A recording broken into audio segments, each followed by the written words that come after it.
everyone to be able to speak with Priti and vice versa.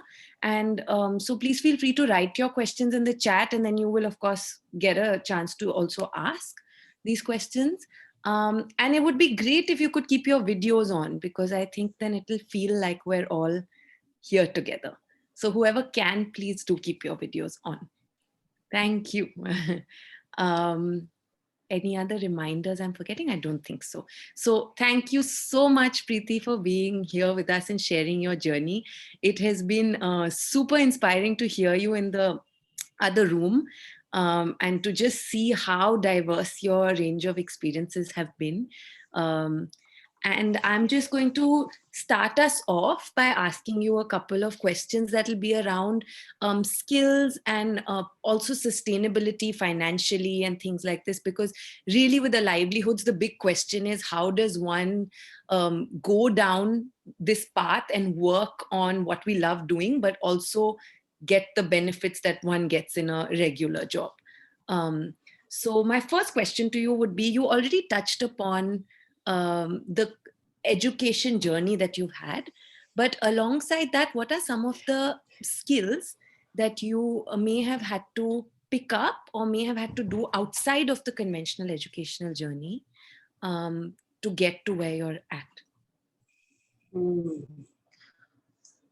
Okay, so actually my skills are, I feel, quite conventional, in the sense that writing is a skill, much like what people think that writing is, a gift. Let me just say that from where I sit, editing other people's work, writing is a skill you need to acquire. It does not mean that you have a huge vocabulary. That, of course, helps. But writing, especially, so the thing that perhaps the skill that I have had to acquire over the years and at multiple different times is different kinds of writing. So if I'm a book editor, I'm writing somebody else, I'm editing someone else's book, I need to be able to keep their voice and not impose my voice in their sentences. At the same time, I have to bring a certain logical flow to their writing. I need to make it, coherent, and so on, right?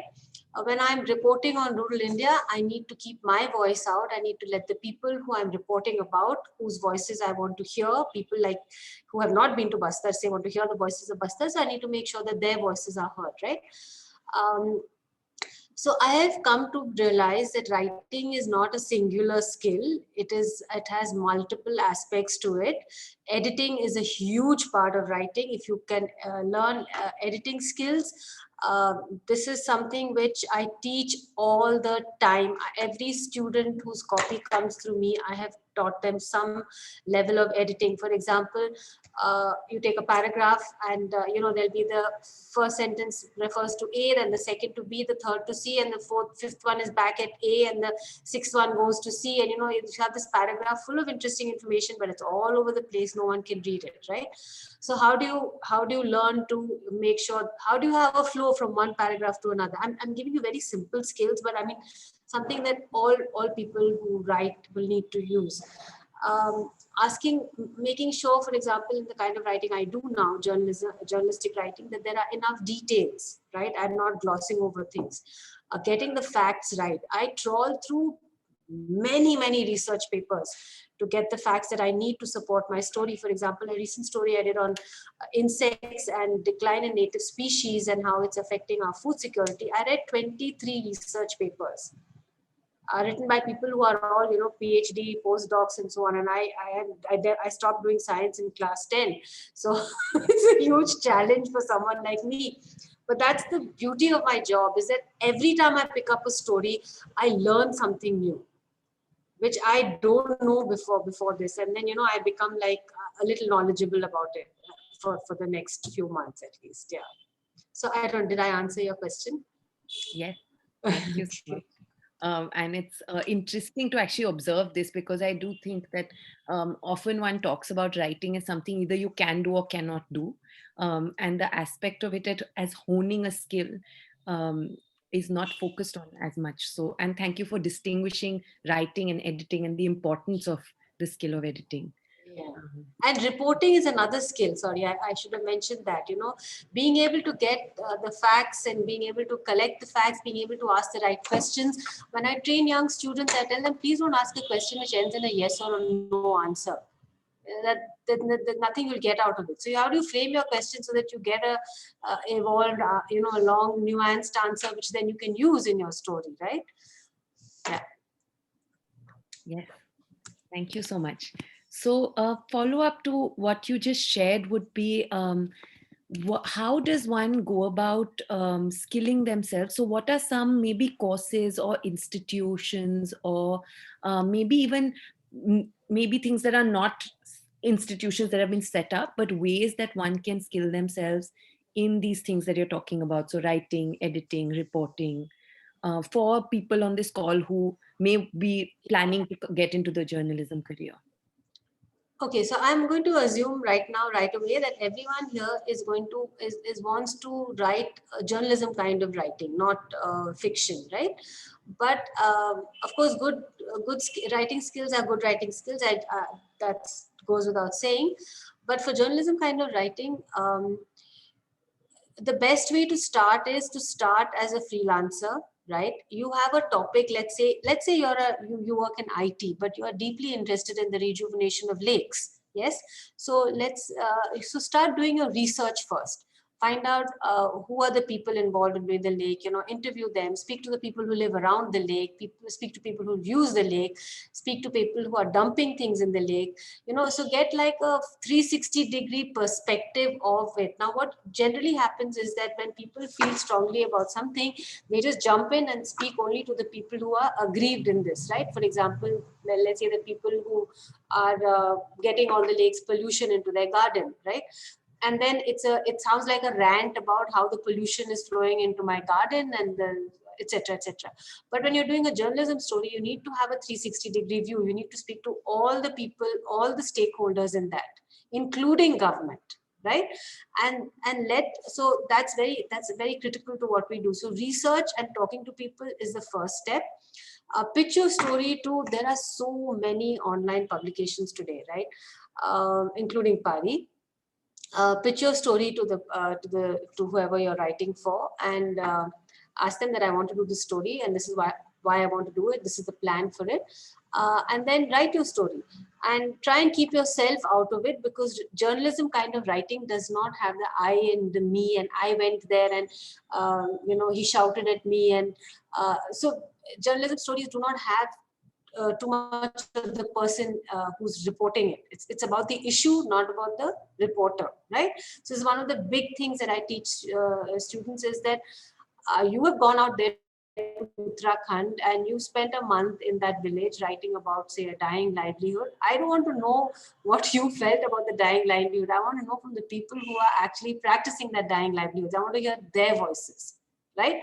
So the fact that you have chosen to do that story, whether it's on the lake or it's on a dying livelihood, is shows what you are interested in, right? But it doesn't have to be about you and your journey. So start by doing your research, start by doing your investigation, make your notes, then pitch your story to a publication, whichever you think you read. So start reading more so that you know which publications would take which kind of stories, and go for it. And maybe you start small. You start with something that like you're really interested in, and then once you have the thrill of, then you work with an editor in that publication who will tell you that, oh, this is missing in your story, that is missing in your story, and so on. And then you kind of work back and forth. So working with editors in publications is a big learning experience. In Pari, it definitely is.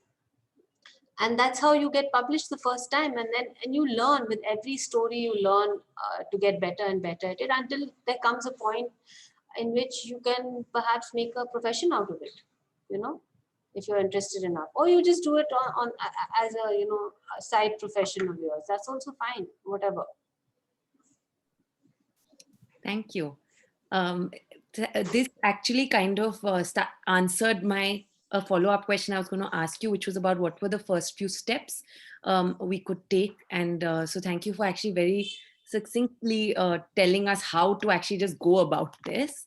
what what this leads me to is to actually ask you a little bit about so journalism in the last few years with social media coming in, with Instagram coming in, particularly with and Pari's presence on Instagram is also really, really big, and with like now a lot of independent journalists and people using things like IGTV to share stories. What do you see as the future or the next few steps in journalism? Because there's something we can look back to, and there are certain steps one would have taken maybe 5 years ago, but now it seems like journalism as a field is changing. So what would Absolutely, yeah, yeah. yeah. Yeah, so there's been a bloodbath in journalism because during the lockdown, many journalists have lost their jobs, many publications have closed editions. It's not a nice scene at all. Having said that, a democracy needs journalism because, I mean, you've heard this phrase before that journalism is the fourth pillar of a democracy. It's journalism which informs the people what the other parts of government are doing. And when you silence journalism, then people do not have an idea what is happening around them, as you can see from recent events as well. Having said that, journalism has changed in the years that I started into now, hugely changed.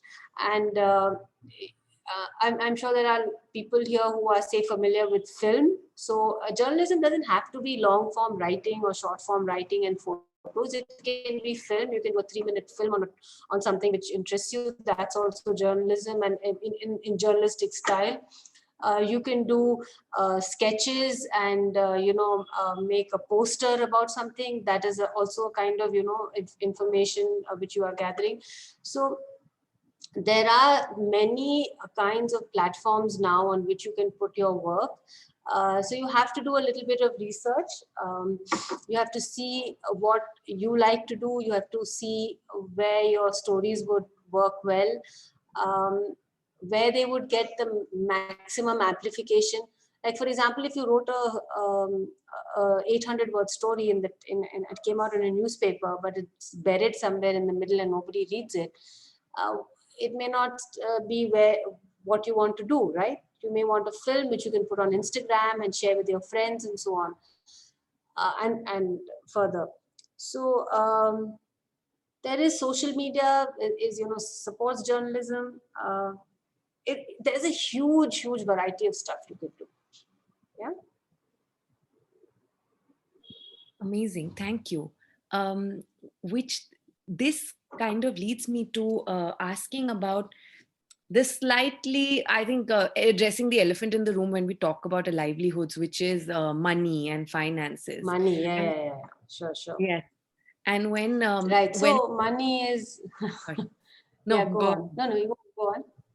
I just wanted to say that when one is starting out and if they want to do and they feel like this is their livelihood, covering rural India, writing stories, but they're doing it maybe in a slightly more freelance way. Now with COVID, jobs are not as easily available, so a lot of like the onus is on us to uh, make make our own way. So what would you say about just how what is the scope in this space, and can one actually sustain themselves if they chose this as their livelihood?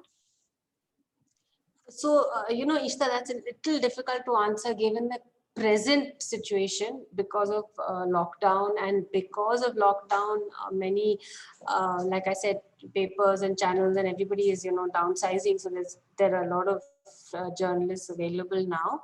So obviously the competition is very tough. But I mean, it takes many months to work on a story sometimes, right? So if you're really interested in doing it, you can start working on it now. Maybe by January, February, it will get published, right?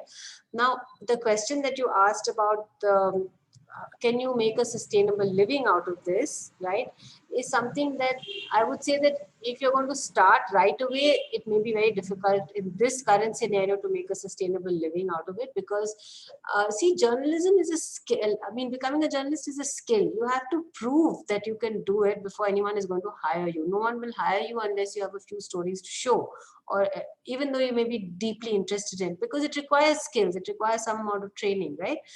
So my advice would be, given the current situation, to get your training and get your skills in place over the next 6-7 months, 1 year, whatever, by making small forays into freelance writing. Now, freelance writing can pay from 5 rupees a word to 10 rupees a word to 15 rupees a word, right? If you're lucky. Uh, so if you write a 2,000 word story, then you can calculate how much that would be, right?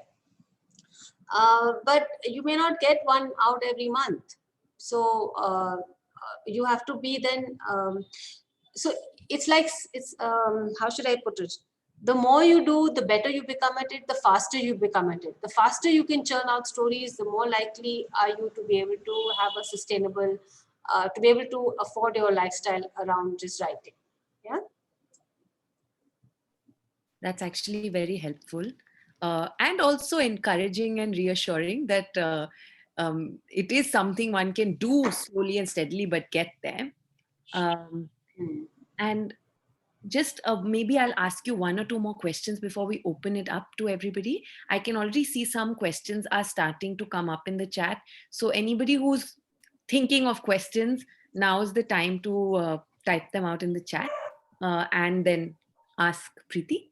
Um, and so moving away a little bit away only from the space of journalism as a livelihood, and just to understand your journey a little bit more, it would be really nice if you could share with us, and it's a challenging question to actually ask you with your wide range of experience and like the multiple journeys that you have taken, but maybe a couple of like external and internal challenges you may have had starting out, whether that was starting out at the beginning of your career or like entering re-entering journalism in 2015, but Yeah. what are some of the internal and external challenges you may have faced?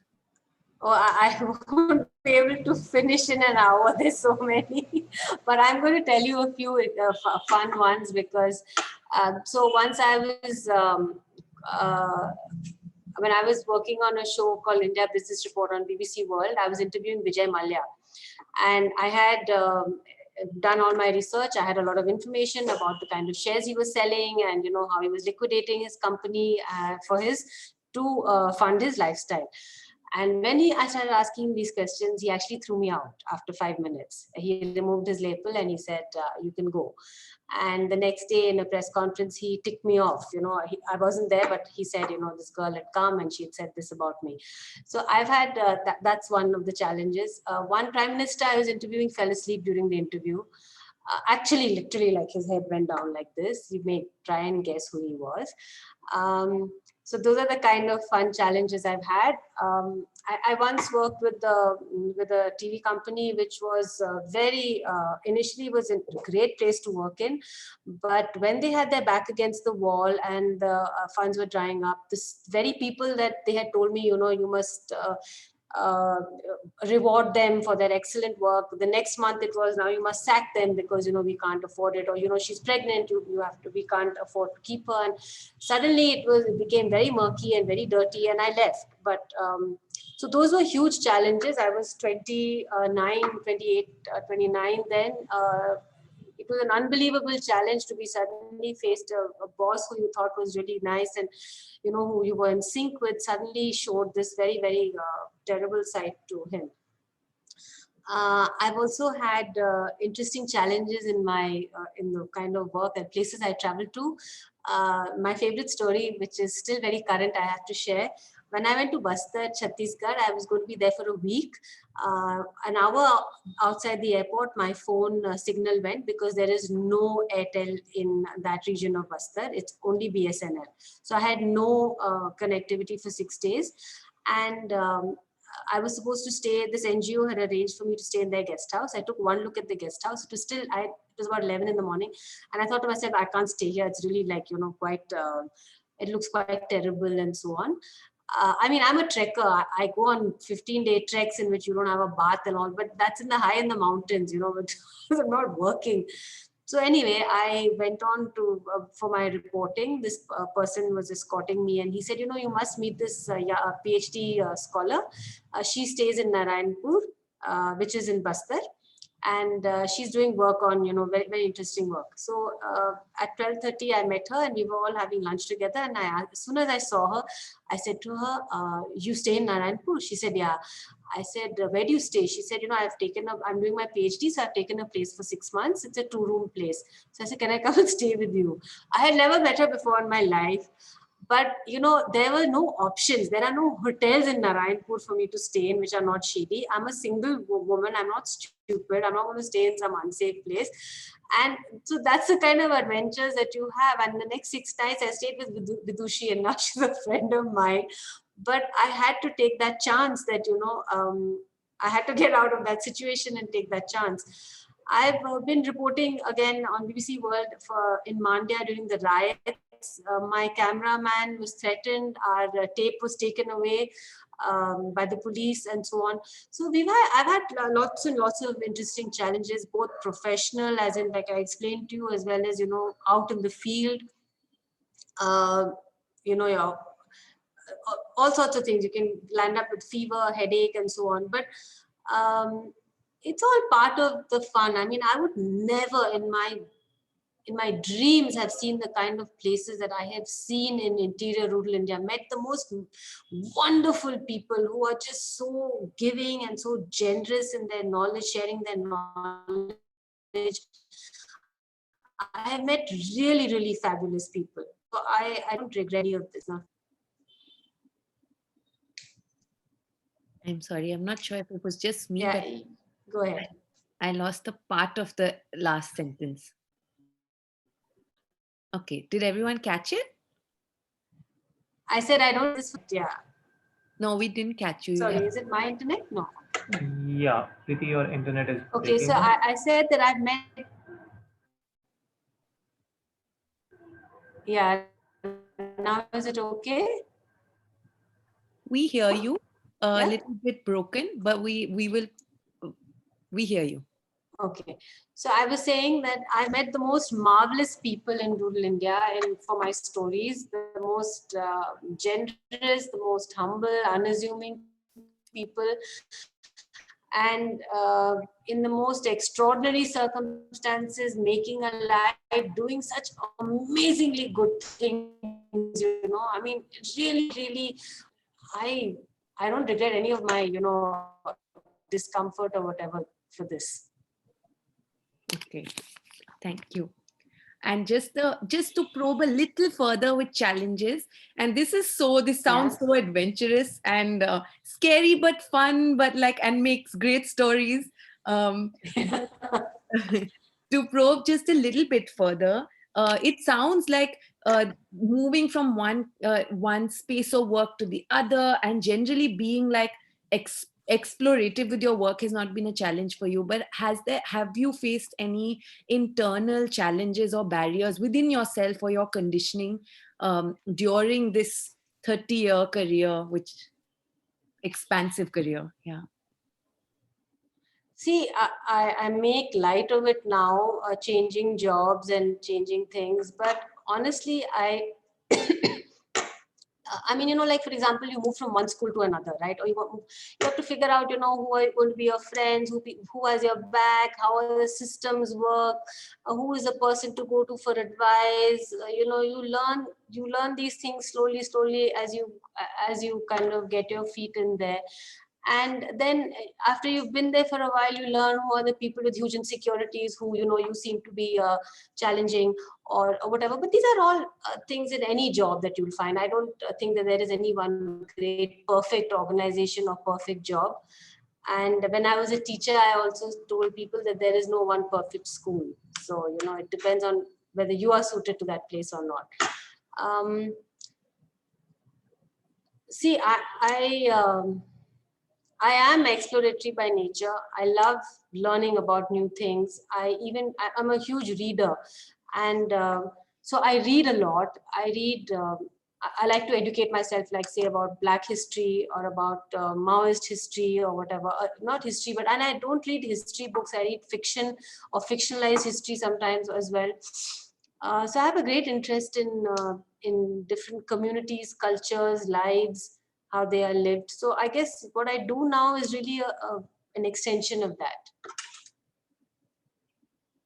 Thank you so much. And on this note, I'd like to open it up, the Sure. conversation. And I think that Kishore was no, not Kishore. I'm sorry. I'm just going to quickly go through. Parthasarthi had a question from what I saw. Parthasarthi, would you like to, are you here and would you like to unmute and ask your question? Sure. So I was wondering because you are chronicling or journaling rural India, and for this you have to spend substantial amount of time at remote places. So how do you manage your logistics? As in, how do you stay at those places for so long time? And yeah, just that. Yeah. You're absolutely right. So my son is now 24, so I don't need to, babysit him anyway. And yeah, that's interesting. Just putting that out there. I generally, like I told you, it's good to have a network wherever you're working. The first thing, if you're going to go out into an area in rural India, is to figure out where you're going to stay. This is an important aspect. So you normally ask the people who are your contacts wherever you're going, that is there a place to stay and how much does it cost, and honestly, it's very, very inexpensive, most of these places, especially if you're going to um, write about underprivileged people and all. It's not like there's no swanky places, they're just clean and functional, and that's really what you want, right? So the challenge is that you can't sometimes do it at one shot, right? You have to go back, or you have to, now there are cell phones, so you can speak to people and get the additional information you need. Sometimes for the story I've had to make 2 trips, if not three. So I've combined it with another story and tried to work like that, especially in the Nilgiris, which I have been to very often. I don't know, did I Yes, kind of answer? Yeah. yes. I had one more question. If that's fine. So I was wondering, how do you see journalism as a like? Do we have to be professional a journalist to be able to chronicle or to be able to write about? No, not at all, not at all. I want to just say this right out there. The People's Archive of Rural India, we are People's Archive because we believe that everybody who contributes to the archive does not need to be a journalist, right? We have editors, we have journalists as well who will help you, train you, or whatever, teach you, bring that piece out. But you do not have to be a journalist to write on our pages. I mean, you should see the kinds of people who write. They are all many first timers. So you're suggesting that we shouldn't have it as a profession. This thing, you do your work, whatever you're doing, and maybe once in a while, when you find something interesting or when you have to share something pressing, you do this. That's what you would No, suggest. at this point in time, given that there are many journalists out there who are without jobs, and there is a lockdown, and there is not that much of money in journalism, I would hesitate to ask anyone to get into journalism full time at this point, right? But I'm saying, look at it this way: use the time to build your skills, to get your rejections from papers, to get your ideas and figure out how to do it. Use this time to do that, so that when journalism gets back on its feet again, you will have something to show in your portfolio, which will then allow you to make that jump. Yeah. Sure. Thanks. Thank you so much for your questions, Parthasarthi, and thank you, Priti, for shedding light on that. There is somebody named B in the group. Your name is B, so I'm not sure what your full name is, but you have asked a question. Would you like to unmute yourself and ask the question?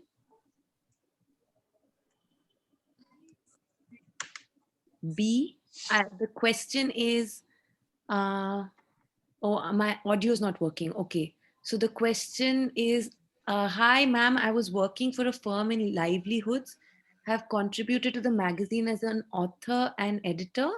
That was part of my job as well as a passion. I wish to know how much the aspect of development communication does writing and journalism contribute. I wish to discuss my journey of writing in a livelihoods, and I need your guidance. So I'm not sure how this will be answered without your audio. Okay. maybe we'll move on to another question. And if your audio does manage to work, then you can speak a little bit more about your question. I will take us to our next question. Rahul, did you want to ask the question that you had sent in? Yeah. Hi, Priti. So Hi. I just wanted to understand that how do we actually approach the publication? So, for example, you have so many online platforms today.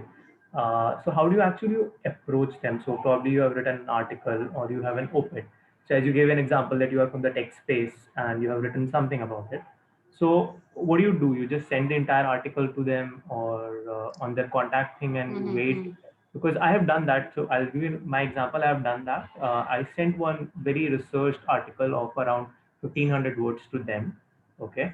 And so I'm learning public policy right now, and I have a 10-year experience in development sector. Okay. So based on my experience and everything, I send them the entire thing to Quint, and it's been 10 days, and I have not received even a single reply. Okay, so I was just wondering, how do you, when you were saying, you can utilize this time, make the portfolio and stuff, because I'm in public policy, so I need to write. That's part of my Yeah. profile. Okay, so I was just wondering, how do you do that? No, Rahul, thanks. That's a very good point, because we really welcome work from people in policy, because that's also where, you have on-ground experience, right? So sometimes it's not the best idea to write your story and send it in. Sometimes it may be better to send the pitch in and understand what angle the particular publication you're writing for wants, and then write your story accordingly, right? Um, that may be a better way to work at it. Every of these online publications will have a contact us somewhere on their website, right? So you contact them and say that I would like to write a story, this is my story idea, will it work with you or not? And also then do a little bit of research and see whether it's Scroll or Quint or Wire or Pari or whoever you're writing for, which one do you think has more stories like what you are writing about, and therefore is more likely to take your story. So because the reason I'm telling you this is that every online journal, paper, whatever, magazine will have its own style. Yeah.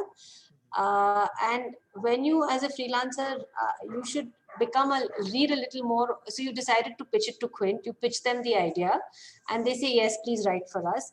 Then my advice to you would be that read a few of the Quint articles in the same kind of space that you want to write in.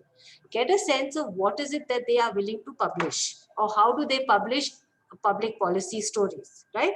What angle do they give it, and so on. So you have to do a little bit of homework. Just simply writing and sending it in may not get you the kind of response that you're looking for.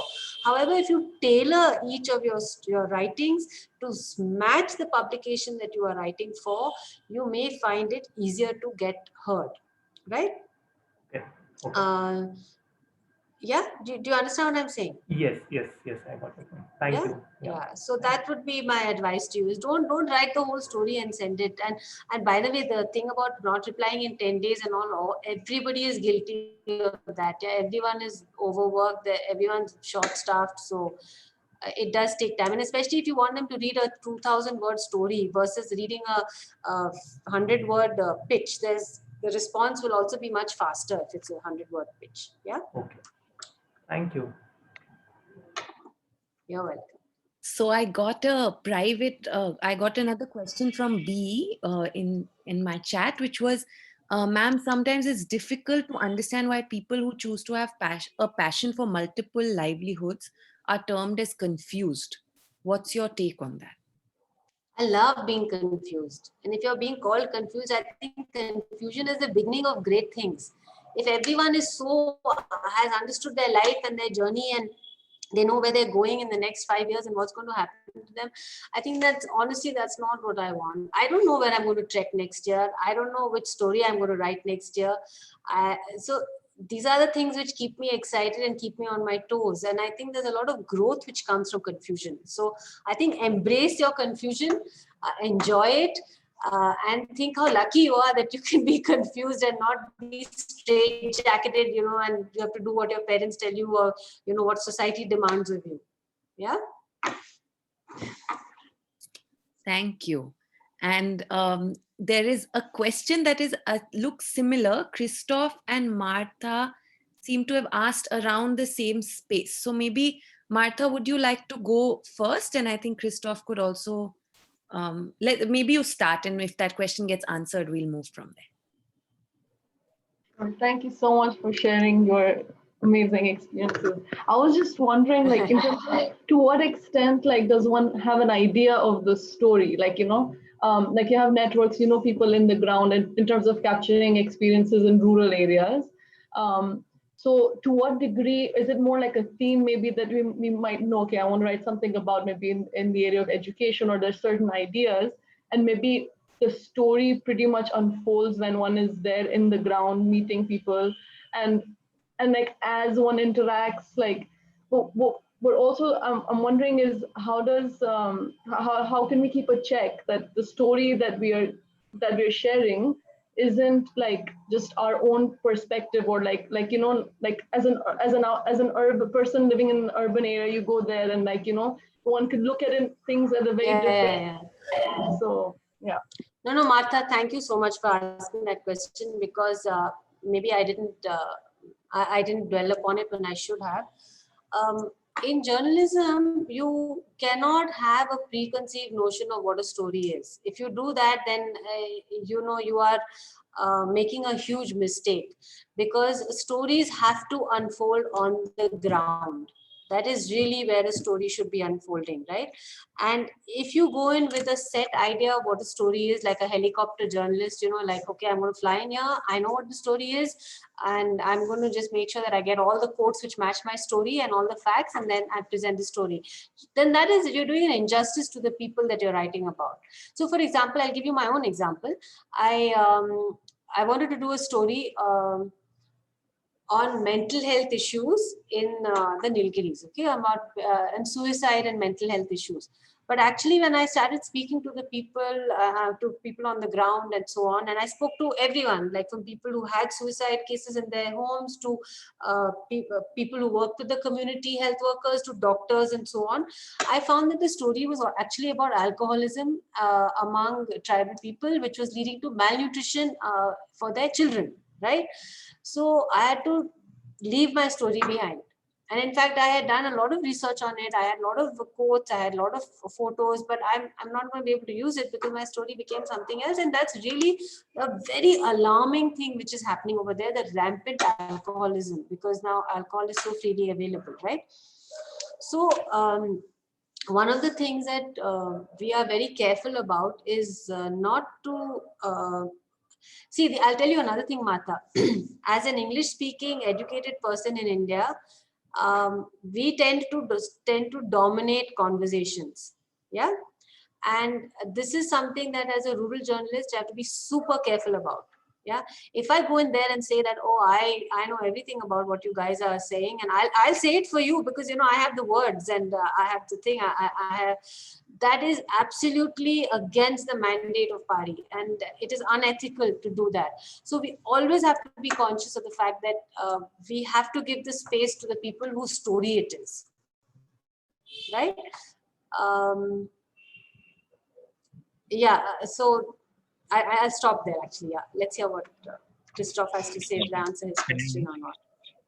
Can I ask? Yeah, sure. I don't know who's that.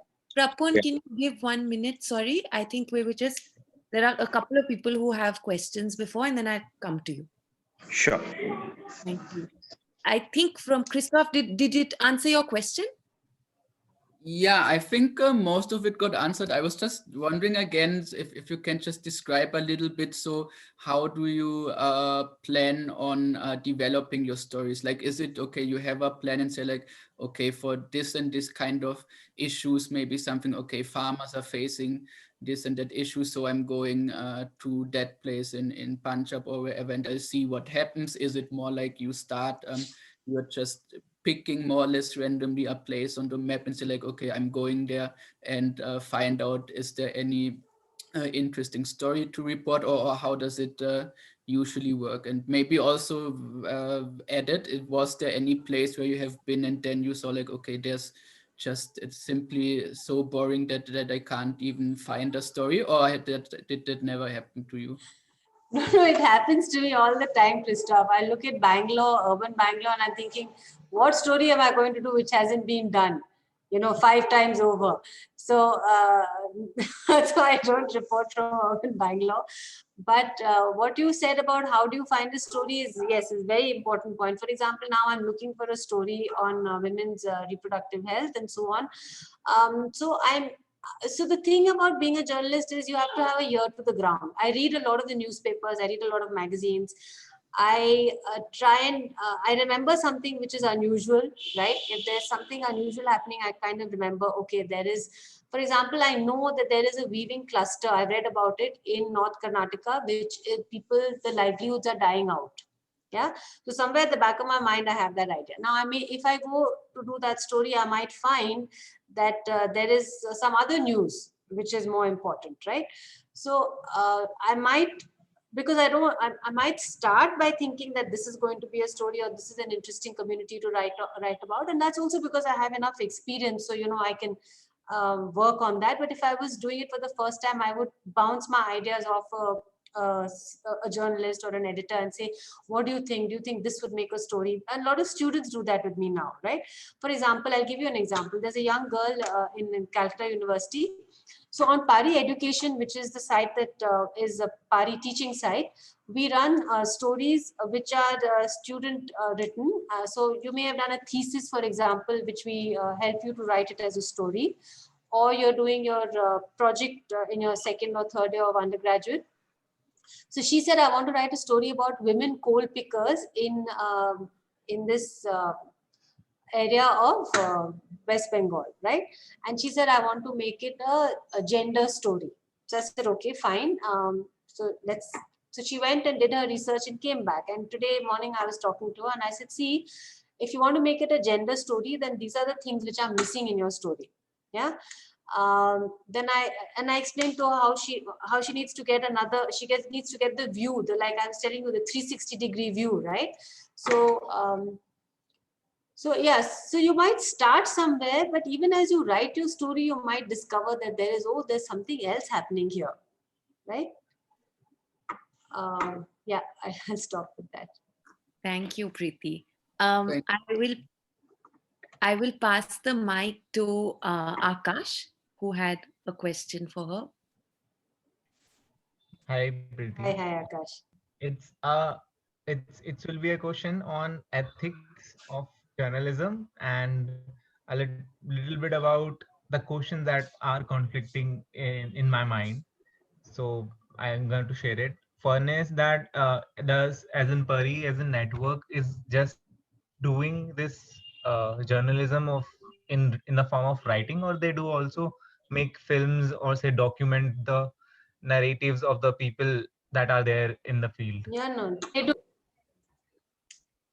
Yeah. No, we don't document our narratives. We document the narrative of the person. Sorry, my internet connection is unstable.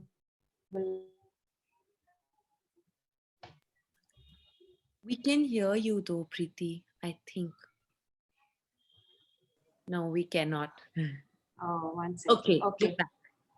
Okay, I'm just going to close some of these tabs. I think maybe that's just taking up bandwidth.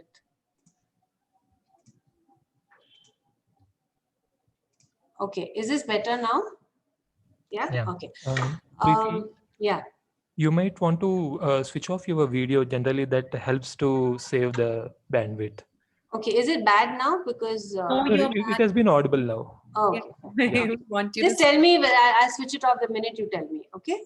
So, sorry, Akash, you were asking about the form of journalism that has been taken by the yeah. network. So we have films, we have photo stories, we have text and video stories. We have also podcasts. So we have multiple ways in which a story can be told. It's not just one way of doing it. Yeah. But for example, in the film, we will not have the journalist talking at all. We will have only the people who we interview talking. Yeah.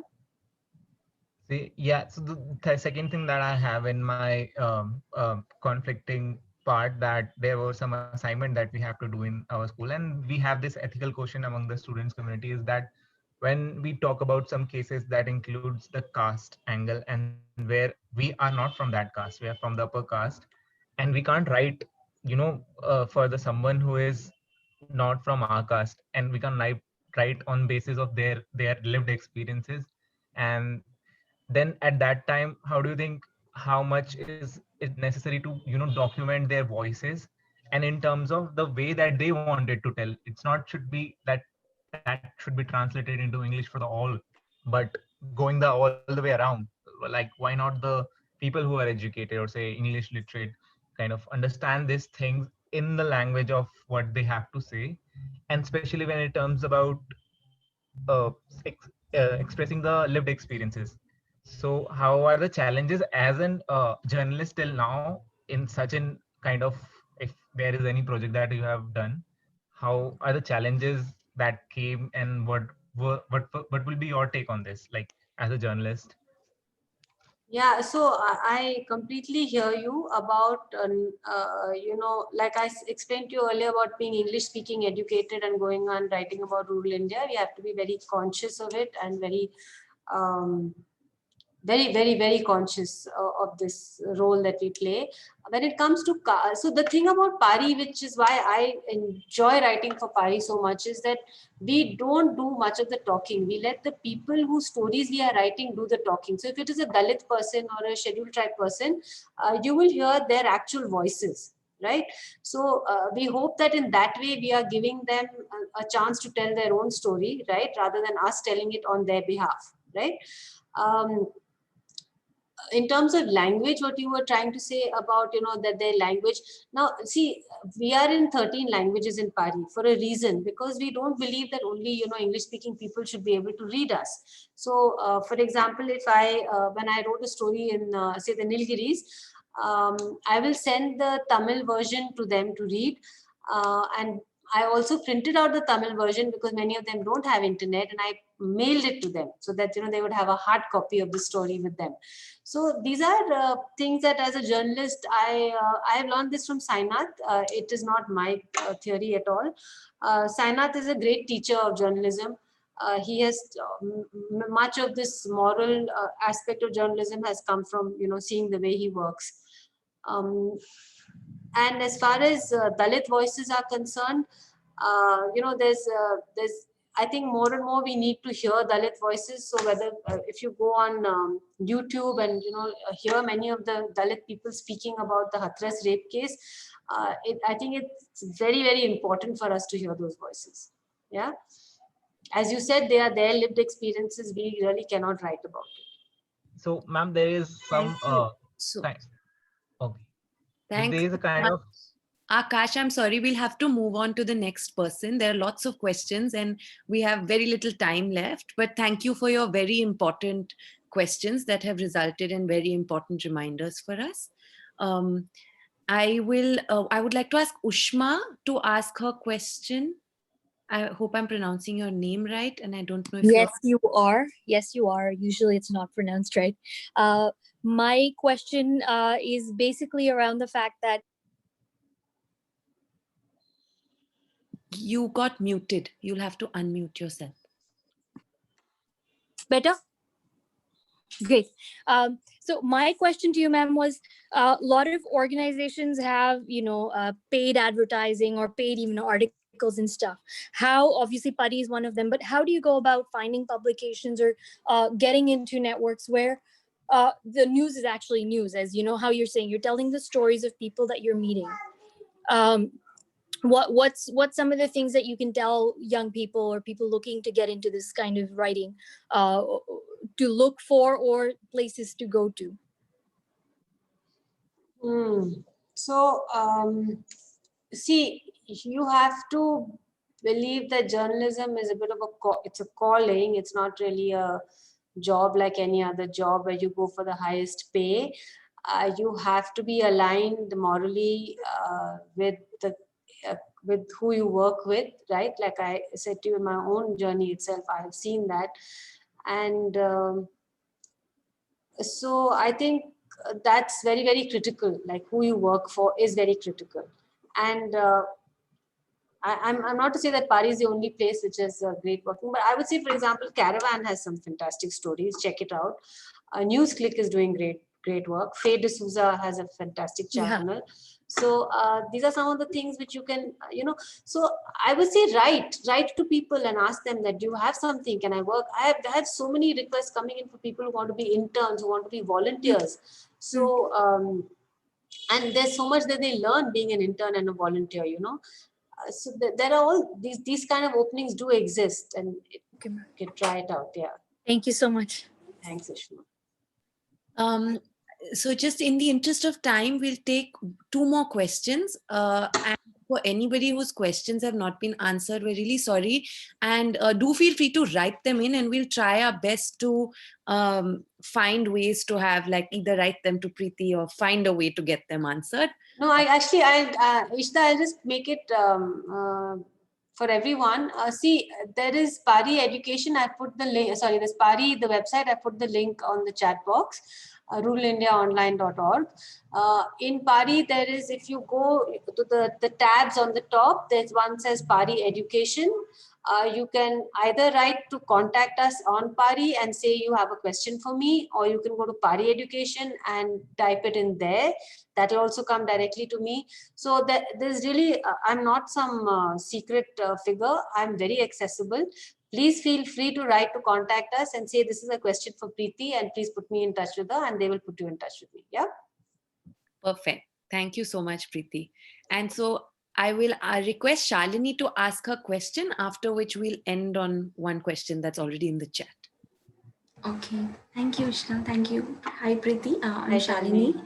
I'm from Hyderabad. I'm a research scholar of sociology, and in the very beginning, I would think of journalism as like, what else can we do of journalism, in the sense that, does it really result in change? But after reading the book of Sainath, Everybody Loves a Good Rod, I really understood how journalism is a tool to activism.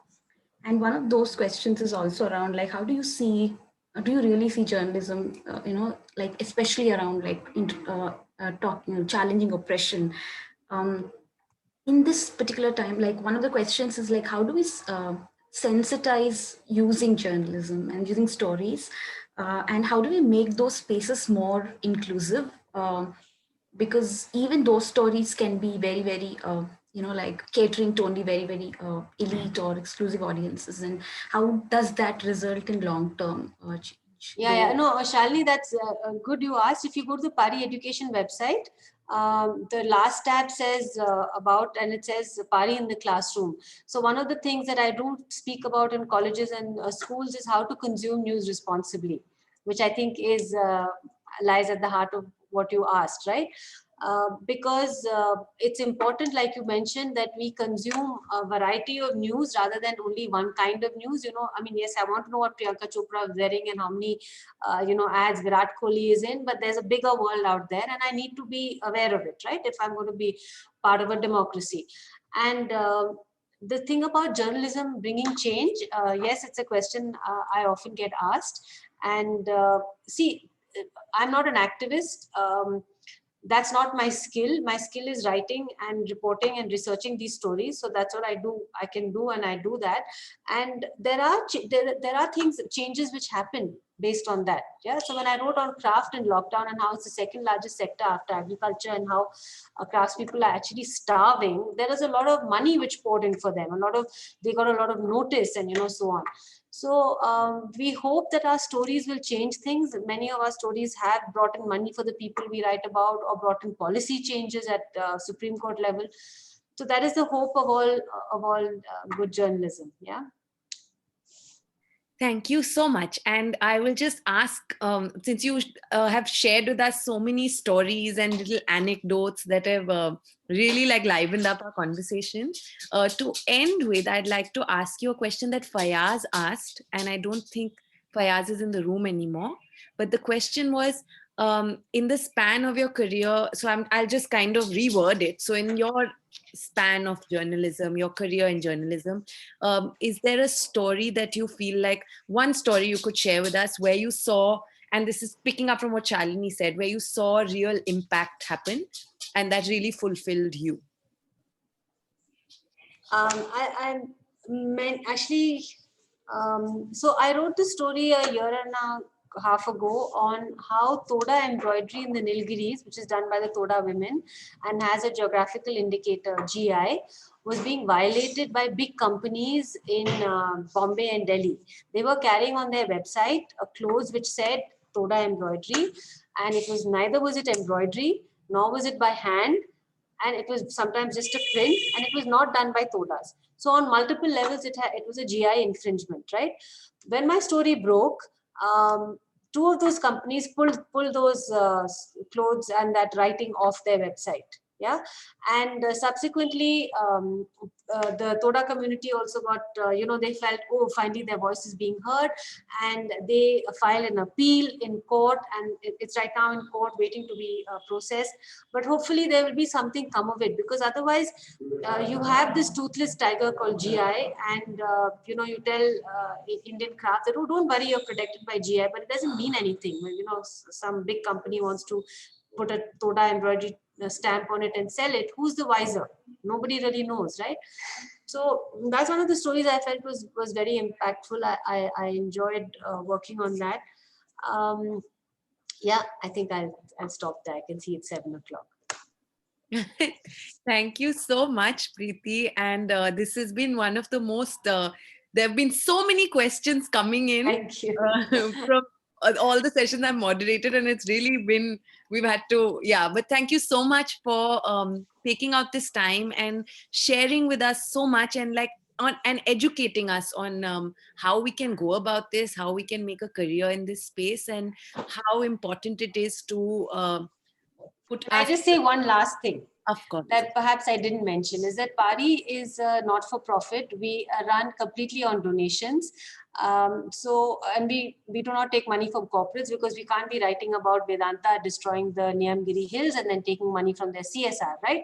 So we have to be very careful who we take money from. We work mostly on small donations. So if you know people who are interested in this and who could, donate to PARI, please do, tell them about PARI and point them towards the kind of work we do, because it's really important. Good journalism needs to be supported. So I just wanted to put that in as a last plug. Thank you. Thank you. I've reshared your link that you had put into the chat. It's right at the bottom now. So everyone can then direct people to this link for donations as well, and for any form of engagement. Thank you so much again, Priti, and thank you for being a part of this. See you again tomorrow. Bye. Bye.